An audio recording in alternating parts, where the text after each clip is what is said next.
আল্লাহ তাআলা যেন বান্দাকে বলে, বান্দা বিশ্বাস করো আমি তোমাকে জান্নাত দিতে চাই, আমি তোমারে মাফ করতে চাই। বান্দা তুমি বান্দা তুমি আমার দিকে তুমি একটু দেখো বান্দা, যে আমি তোমারে মাফ করার জন্য কত আয়োজন করছি। তোমারে মাফ করার জন্য আমি শবে বরাত এক রাত সাজাইছি, এক রাতে কোটি কোটি মাফ করি। তোমারে মাফ করার জন্য আমি শবে কদর এক রাতে আমি আল্লাহ তাআলা 1000 মাসের রাত্রির চাইতে বেশি মাফ করে থাকি। তোমারে আমি আল্লাহ মাফ করার জন্য এত বড় শ্রেষ্ঠতম রমজান মাস দিয়েছি, যার মিনিট মিনিট সেকেন্ড সেকেন্ড হীরা মণি মুক্তা মানিকের মতো আমি আল্লাহ সেজদা দিবা একটা, আমার ফেরেশতা লিখবে 70টি। আমি আল্লাহ রহমত দিয়া সাজাইছি, মাগফিরাত দিয়া সাজাইছি, জাহান্নাম থেকে নাজাত দিয়া সাজাইছি। আমি আল্লাহ বৃহস্পতিবার দিবাগত রাতে গুনাহ মাফ করে থাকি। প্রত্যেক দিন তাহাজ্জুদ নামাজের ওয়াক্তে গভীর রাতে কোটি কোটি বান্দা আমি মাফ করি। তাহলে মাফ করার জন্য প্রতিদিন রাত্রে ঠিক করছি, বৃহস্পতিবার রাত্রে ঠিক করছি, শবে বরাত ঠিক করছি, শবে কদর ঠিক করছি, পুরাটা রমজান ঠিক করছি। এছাড়াও বান্দা 90 বছরের গুনাহ নিয়েও যদি কেউ আসে, আমি আমার বন্ধুকে বলছি, বন্ধু যদি সে সত্যিকার তওবা করে আমি একসাথে মাফ করে দেব। আসমান পরিমাণ গুনাহ নিয়ে আসলে মাফ করে দেব, পাহাড় পরিমাণ গুনাহ নিয়ে আসলে মাফ করে দেব, জমিনের বালুকণা পরিমাণ গুনাহ নিয়ে আসলে আমি মাফ করে দেব। তুমি এরপরে বলো বান্দা, আমি যদি তোমাকে জান্নাত দিতে চাইছি বলে কতভাবে আয়োজন করলাম, আমি আর কি বললে, আর কত সুযোগ দিলে তুমি জাহান্নাম থেকে মুক্তি পাইবা। আমি যদি বলি যে তাকে ভাই তোকে আমি আর কতবার বললে তুমি আমার কথাটা শুনবা। কোরআন শরীফ একটা আয়াত আছে সাংঘাতিক, কলিজা ছেঁড়া আয়াত, আমার এটা বেশি মনে হয়, আমি অনেকবার বলছি। কোরআনুল কারীমের একটা আয়াত আছে সূরা মুরসালাতের মধ্যে, আল্লাহ তাআলা 10 বার, এক সূরার মধ্যে 10 বার আল্লাহ একটা কথা বলছে, ওয়াইলুন ইয়াউমাইযিল লিল মুকাদ্দিবিন। আল্লাহ বলে মিথ্যাবাদী নাফরমানদের জন্য সেদিন জাহান্নাম জাহান্নাম জাহান্নাম জাহান্নাম জাহান্নাম জাহান্নাম, এভাবে 10 বার এক সূরার মধ্যে আল্লাহ বলছে। বলার পর শেষ, এই সূরার শেষ আয়াতটা আল্লাহ তাআলা একটা কথা বলছে, বান্দা ফাবিআইয়ি হাদিসিন বা'দাহু ইউমিনুন। আমার বান্দা আমি আর কতবার বললে তুমি বিশ্বাস করবে? বুঝেননি? আমি আর কতবার বললে তুমি মানবা?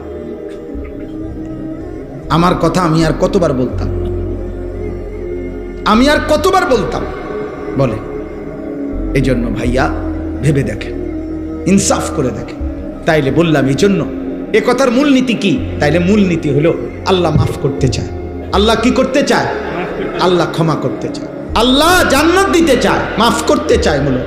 এই জন্য ইনশাআল্লাহ এই রমজানকে সামনে রেখে নিজেদের পেছনের জিন্দিগি ঝেড়ে মুছে আল্লাহ তাআলার এই সুযোগকে সামনে রেখে চলেন। আজকের এই রাত গভীরে আমরা এই কথা নিয়ত করি যে আমার গুনাহ যতই হোক আমার আল্লাহ মাফ করবে। মাফ করবে কিনা বলেন? আমার খুলনার হযরত আরিফ বিল্লাহ হযরত মাওলানা মুফতি নুরুল আমিন সাহেব হযরত এটা সবসময় বলে, গুনাহ যতই হোক তওবা করুন, গুনাহ যতই হোক কি করুন? তওবা। এজন্য কিশোর ভাই, যুবক ভাই, ব্যবসায়ী ভাই, বাবা চাচা, পর্দার আড়ালের মা বোন, প্রত্যেককে বলি ভাইয়া, প্রত্যেকটা ইমানদার চলেন আমরা আরেকবার ঘুরে দাঁড়াই আর মনে মনে এটা ভাবি যে ইনশাআল্লাহ আল্লাহ আমারে মাফ করবে। আল্লাহর কাছে পিছনের জিন্দিগির গুনাহ থেকে মাফ চেয়ে নতুন করে নতুন উদ্যমে আখিরাতের ফিকিরে নামাজ রোজা বন্দিগি হালাল হারামের পাবন্দি আমরা করব ইনশাআল্লাহ। বলেন ইনশাআল্লাহ। কিশোর ভাই, যুবক ভাই, তোমাদের 30 বছরের নিচে যাদের বয়স, তোমরা একটু হাত উঠাও, হাত উঠাও। মাশাআল্লাহ, আল্লাহ তোমাদেরকে কবুল করে। হাত নামো। তোমাদের কাছে আমার 2টা ওসিয়ত, আমার কলিজার 2টা আবেগ। একটা হলো তুমি সর্বোচ্চ, তুমি শক্ত সামর্থ্য যুবক, তোমার রোগ ব্যাধি কম, তুমি সুস্থ সবল, তুমি হিম্মত করে এলাম দিয়া পারো, যেমনে পারো তুমি ফজরের নামাজ পড়ো। আমি আবদার করলাম, আব্বা তোমারে বললাম আমি, তোমরা যদি নিয়ত করতে পারো, আলহামদুলিল্লাহ সারা বাংলাদেশে আলহামদুলিল্লাহ আজকে জানছি যে ইউরোপে পর্যন্ত বাংলা ভাষাভাষী মুসলমান এবং বাংলাদেশে ব্যাপকভাবে সর্বত্র কিশোর যুবক ছেলেরা আলহামদুলিল্লাহ ফজরের নামাজে মুসল্লি বৃদ্ধির জন্য ফজর ক্যাম্পেইন, ফজরের প্রচারণা আলহামদুলিল্লাহ ব্যাপকভাবে কাজ করছে। সারা বাংলাদেশে ফজরের নামাজের মুসল্লি বাড়াবার জন্য কিশোর যুবকদের সর্বাত্মক মেহনত চলতেছে আলহামদুলিল্লাহ। একেবারে আমেরিকার একটি প্রদেশ আছে মিশিগান, ওইখান থেকে যুবক, বাংলা ভাষী যুবক জানাইছে, হুজুর আমরা ওইখানেও ফজরের ক্যাম্পেইনের কাজ করছি। আলহামদুলিল্লাহ আলহামদুলিল্লাহ আলহামদুলিল্লাহ। এই চারটা জিনিস, ইন্নাল্লাযীনা লা ইয়ারজুনা লিকাআনা, যে জান্নাত চায় না। 2, দুনিয়ার জীবন নিয়ে যে খুশি হয়েছে। 3, যেটুকু দুনিয়া অর্জন করেছে এটুকুতেই সে সন্তুষ্ট। 4, আমি আল্লাহর একটা বিধানের ব্যাপারে যে গাফেল, আখিরাতের ব্যাপারে যে গাফেল। খোদার কসম, সূরা ইউনূসের আয়াত, আল্লাহ বলেন উলাইকা মাওয়াহুমুন নার বিমা কানু ইয়াকসিবুন। আল্লাহ বলেন এই লোকটির সারা জীবনের যা অর্জন সবকিছুর বিনিময়ে তার ঠিকানা শুধুই জাহান্নাম, জাহান্নাম, জাহান্নাম, জাহান্নাম। এজন্য শুধু দুনিয়া মিলাবেন না, আখিরাত শুধু কি মিলাইলে হবে না। সেদিন চট্টগ্রাম আমি এক মাহফিলে, আমার কাছে বয়ানের সময় একজন বড় নেতৃস্থানীয় ব্যক্তি, এমপি প্রার্থী ছিলেন উনি এবারের, উনি আইসা বসছিলেন। উনি যখন বসছেন ঘটনাচক্রে আমি এই আয়াতের তাফসির বয়ান করতেছিলাম। আলহামদুলিল্লাহ উনি বয়ান শেষ পর্যন্ত শুই না, এবারে আমরাই বসছি, বলছি আপনি এবার একটু বক্তব্য দেন। তো উনি এই মাইকটা নিয়ে শুধু বলছে যে হুজুরে যে কথা বলছে এরপরে কোনো কথা নাই, আমার মাথাতে আখিরাতের টেনশন ঢুকছে, হুজুরের এই কথায় আমার জন্য দোয়া করবেন। আসসালাম খালা। অন্য লোকরা বললো যে কয় হুজুর উনি আধা ঘন্টার কমে মাইক ছাড়ে না, কাজগা কি তাবিজ হইল ওনার। উনি, আমারও ভাল লাগছে যে ওনার ভিতরে এই কথাটা ফিকির আসছে। শুধু রাজনীতিবিদ না, মানে ওই অঞ্চলের অনেক বড় প্রভাবশালী ব্যক্তি। যাই হোক, আমার বলার উদ্দেশ্য হলো প্রত্যেকটা কিশোর ভাই, নওজোয়ান ভাই, ব্যবসায়ী ভাই, আমরা প্রত্যেকে শেষ পর্যন্ত আমাদের গন্তব্য আখিরাত। আমাদের গন্তব্য কোথায়? আমাদেরকে আখিরাতে ফিরতেই হবে, আমাদেরকে কবরে যেতেই হবে, আল্লাহর মুখোমুখি হইতেই হবে। অতএব আজকের এই পুরা ওয়াজের মূল মাকসাদ যেন আমরা আখিরাতের ফিকির আমাদের মধ্যে আসে। আল্লাহ আমাদের প্রত্যেকের কলিজায় আখিরাতের ফিকির দান করে। আখিরাতের ফিকির এটা বড় নিয়ামত, এটা বড় নিয়ামত।